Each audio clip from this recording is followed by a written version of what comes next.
Ciao, my love. I hope you're having a beautiful day. I'm enjoying this beautiful sunshine and the birds singing.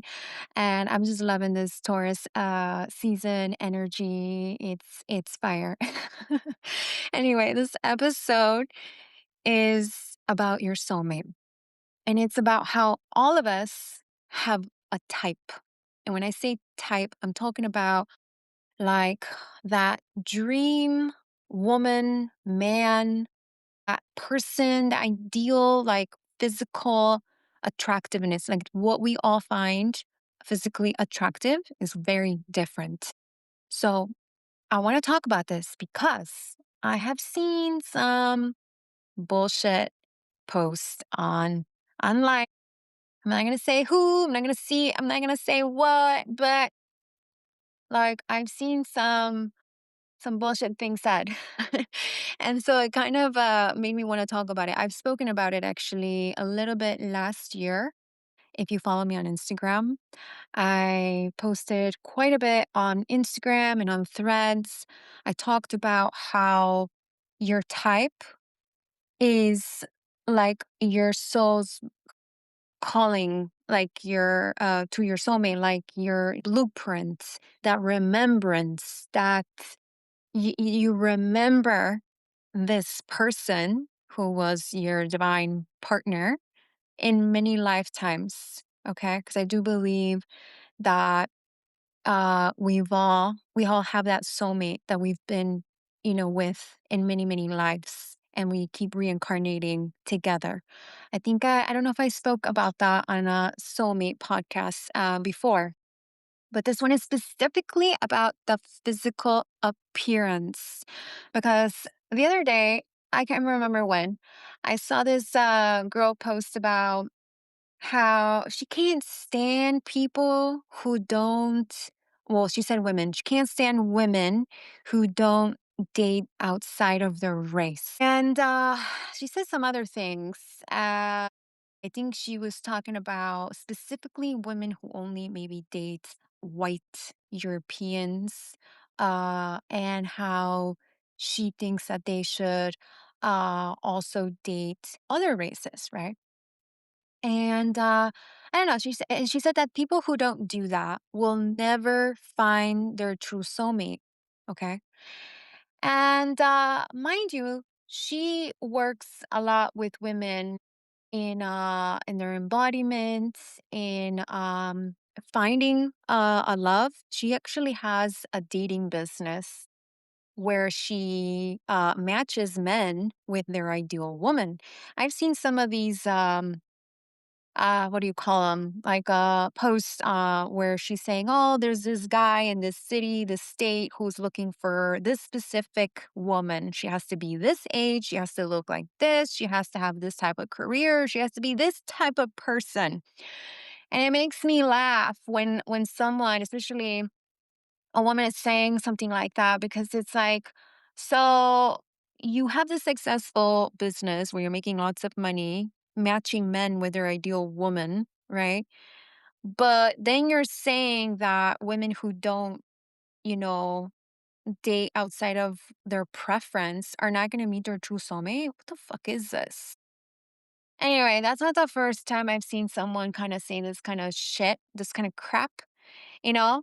But there are those of us like me who have this deep inner knowing and deep knowledge, this priestess energy. There are other beautiful women on social media actually preaching about how we remember our soulmate, okay? And what you are physically, it is not shallow, but what you are physically attracted to, there's a reason. And I'm talking about healthy adults here, healthy individuals. I'm not talking about that other shit. You know what I'm you know you know what I'm saying. Okay? This is about two healthy adult individuals, okay? But we have a type. We all have a type. Okay? Maybe you like women that are blonde, that are petite. Maybe you like guys that are really tall, have green eyes or blue eyes. Maybe you do like, European men, or you like Latinos, or you like, Asians, an American or whatever it is, whatever your type is. I've known so many different girls, throughout my life that had a type. There was this good friend I had when I was studying fashion back in LA. She was Bulgarian, so she was white European, and she really loved black men. Like those were her type, you know? Good for her. She was following what she liked, you know? And I could never say that that is wrong. And I can never call anyone out saying that, oh, you're shallow for wanting someone who is physically attractive, because this is very important. You need to have chemistry. Sexual chemistry and physical attractiveness is so fucking important. Okay, there's a lot of people out there who think they have to settle for shit because they've been hurt a lot. They've been maybe in abusive relationships. They've been in narcissistic relationships. I've been there. Okay. And I still like what I like. And I'm gonna have what I want. And I'm gonna have what I know is my true soulmate. Okay. So, I have a type, you know. And it's funny, I was thinking about it the other day. I also have a type of woman that I find very attractive as well.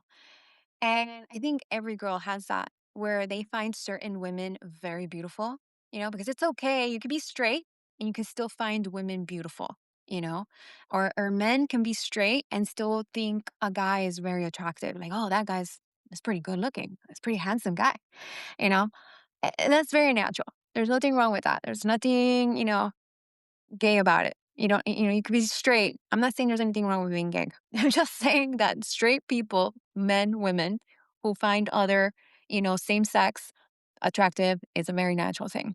Anyway, I'm going back to what I'm saying about how the physical attraction to someone and that sexual chemistry you have with someone is so important because without it, it will not last. Without that, like, how do I say the word? Like, raging passion, it will not last. I saw this, like, old Italian man speaking about this very thing. I don't know how old he was. I don't know if he was already in his 80s or early 90s. He was like a nono. And he was talking to this young girl. It was a video I saw on YouTube. And he was saying this exact thing that I'm saying to you, that there needs to be an insatiable fucking passion that you feel for each other that makes you want to make love. Because if you don't have this insatiable, desire to make love to them, it will not last. He even said the relationship, if it's too surface level, it will last maybe 2, 3 years, but it will not last past that. A lot of people are thinking that they need to date below, that they need to drop their standards, that, oh, maybe I'm going to be with someone who's not that attractive, or maybe I need to be with someone who my family keep telling me I need to, date instead of dating the race or culture that you actually desire. I'm reminding you right now that that person's race or characteristics or the way they look is part of your soul remembering your true divine soulmate from many lives. That's what they look like. Okay. They had maybe those color eyes. They had maybe those lips, that facial features, that the way they looked for many, many lifetimes. Okay.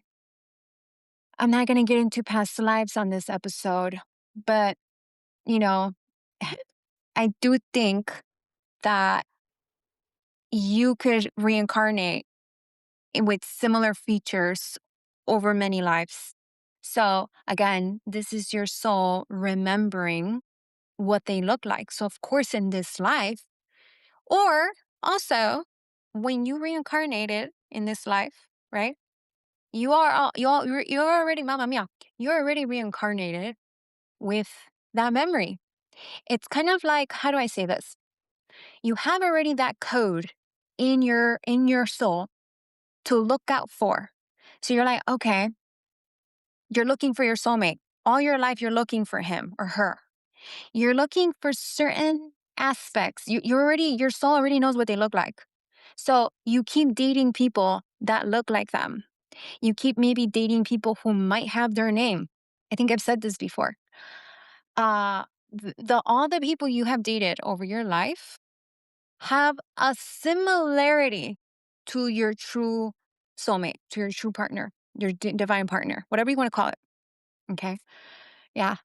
That I've said this before too on a post, and it just came to me again. Like, I feel it on a deep level, you know, because everyone has a type. Everyone finds a certain person very physically attractive and are drawn to certain people. Like the men, for example, who are very drawn to my looks, my features, it's the same thing. There's my features remind them of their dream woman, of the woman they've had children with, that they were married to in many, many lives. Okay. Now, obviously, all the people that come into our life, not only are they reminding us of our soulmate, but they're also teaching us and preparing us, right? Because every person that comes into our life, of course, you date many different people or you have different relationships with different people, and they were not the one, right? But they came for a reason. Never regret any of them. Never feel bitter or angry or upset about any connection or relationship, because when you're in that frequency, you delay meeting your true one. And this is coming from someone who has had some painful relationships in that past. And I wish them the best, and I forgave them. And I literally, like, when I think about a certain person from my past, I will say, bless you. God bless you. I hope you're happy. I hope you're doing well. I hope you're doing all the things you want, because I know that, that sets me on a beautiful high, frequency of finally being ready to truly meet my true divine partner. And never stress about it. Never stress about it, because there's divine timing. There's a reason why maybe right now you guys are not together, but there's a reason for that.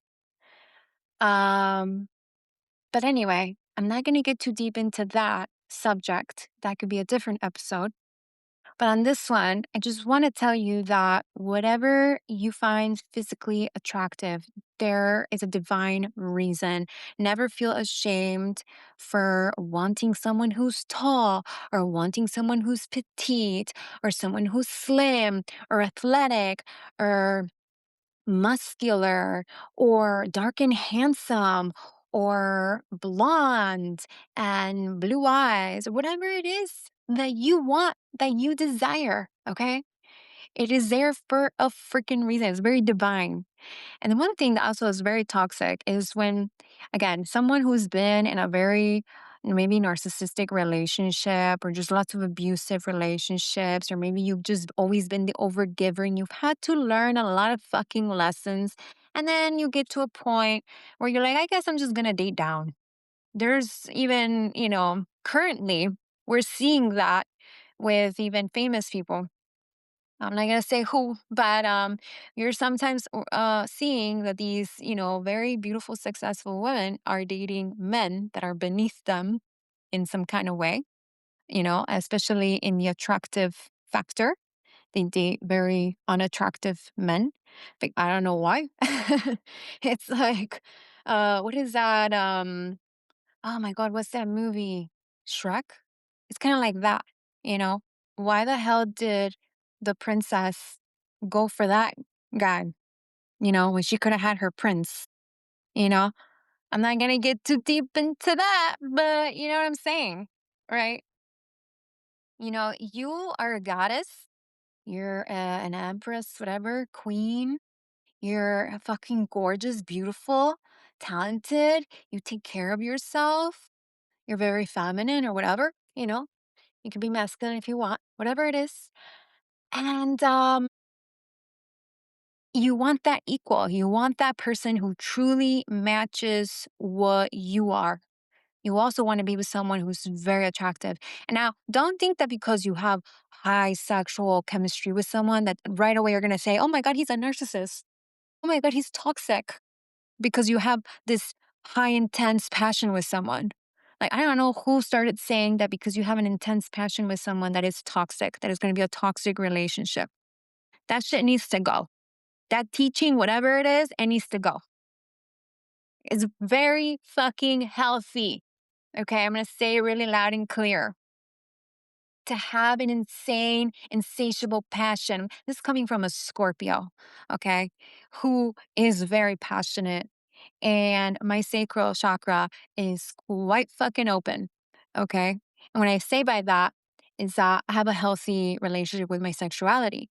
I embrace it, I show it, in the way that I dress, in the way that I move, in the way that I speak. I'm not talking about sleeping around. That's not what I'm talking about. I'm very discerning when it comes to sexual partners. You don't want to leak energy. But I'm talking about someone who's very much in their healthy sacral chakra energy. Sexual energy is explosive, it's powerful, it's creative, it's very much connected to money as well. It's very Venusian. Think about Scorpio and Taurus. They are the signs of money, sex, sensuality, luxury, treasure, transformation, all the good things. One's more earth, the other one is more water, more subconscious, more deep, more many things. But they're together. They're sister signs. They're on the same axis. Okay. And they're connected to the root chakra and the sacral, the first and the second. They're very important, those two chakras, to be very grounded and very activated if you want good fortune in money and in love.